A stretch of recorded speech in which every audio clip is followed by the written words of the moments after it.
পর্যায়ে আমাদের সাথে অনলাইনে যুক্ত হয়েছেন এম ওমর ফারুক। তিনি জেলা ইসলামী আন্দোলনে বাংলাদেশের সেক্রেটারি। তিনি আমাদের সাথে যুক্ত হয়েছেন। আপনাকে স্বাগত মধ্যমতি বেঙ্গলুরু পার্লামেন্টে। আলহামদুলিল্লাহ। আপনার কাছে প্রথমে যে আপনাকে প্রশ্নটা স্বাগত জানতে চাই জানাচ্ছি। সেটি হচ্ছে আসন্ন নির্বাচনে আসলে আপনাদের পুরো জেলা জুড়ে প্রস্তুতি কেমন আপনাদের? আলহামদুলিল্লাহ, শুরুতেই ডিবিসি নিউজ কর্তৃপক্ষকে ধন্যবাদ জানাচ্ছি আজকের এই অনুষ্ঠানে আমাকে আমন্ত্রণ করার জন্য।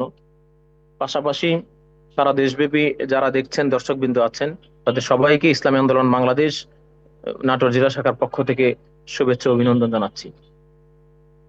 আপনি জানতে চেয়েছেন নির্বাচনী আমাদের প্রস্তুতি নাটোর জুড়ে।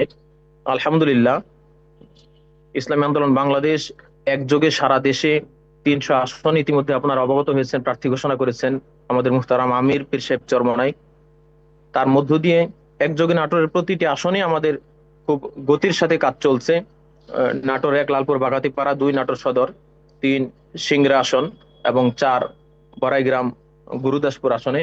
প্রত্যেকটি আসনে আমাদের খুব জোরদার কাজ চলছে। প্রার্থীরা নিয়মিত গণসংযোগ করছেন, শোডাউন করছেন, প্রতিশ্রুতি জনগণকে দিচ্ছেন এবং সবচেয়ে বেশি লক্ষণীয় যেটা আমরা দেখতে পাচ্ছি যে সর্বত্র আমাদের প্রার্থীদেরকে জনগণ খুব সাদরে, খুব খুশির সাথে আনন্দ চিত্তে গ্রহণ করছেন এবং তিনারা আশা করছেন যে আগামী দিনে তিনারা ব্যক্ত করছেন, বলছেন যে আপনাদের মতো আল্লাহ ভীরু এবং যে সংগঠনের যে নেতৃত্বের অতীত ভালো, বর্তমানও ভালো, এরকম ব্যক্তিগুলো যদি আগামী দিনে রাষ্ট্র পরিচালনায় আপনারা সামনে আসেন, তো অবশ্যই আশা করা যায় যে অতীতের যেই গ্লানি আমাদের আছে এগুলো মুছে আগামীর বাংলাদেশকে একটি কল্যাণময় রাষ্ট্রে আমরা পরিণত করতে পারবো। নিশ্চয়ই আরেকটি সেই প্রশ্ন আপনার হিসেবে কাছে এখানে যুক্ত করতে চাই, সেটি হচ্ছে আপনারা সবার কাছে যাচ্ছেন, আপনারা বলছেন সবার কাছে আপনারা গ্রহণযোগ্য হচ্ছেন, কিন্তু একটি বিষয় সেটি হচ্ছে আপনাদের নির্বাচনী ইস্তেহার বা নির্বাচনী প্রতিশ্রুতিতে নারীদের নিয়ে আপনাদের ভাবনাটা কি, তারা আপনাদেরকে কিভাবে গ্রহণ করছে, তারা কি বুঝতে পারছে যে ক্ষমতা আসলে তাদের স্বাধীনতাটা থাকবে, সেই বিষয়ে আপনাদের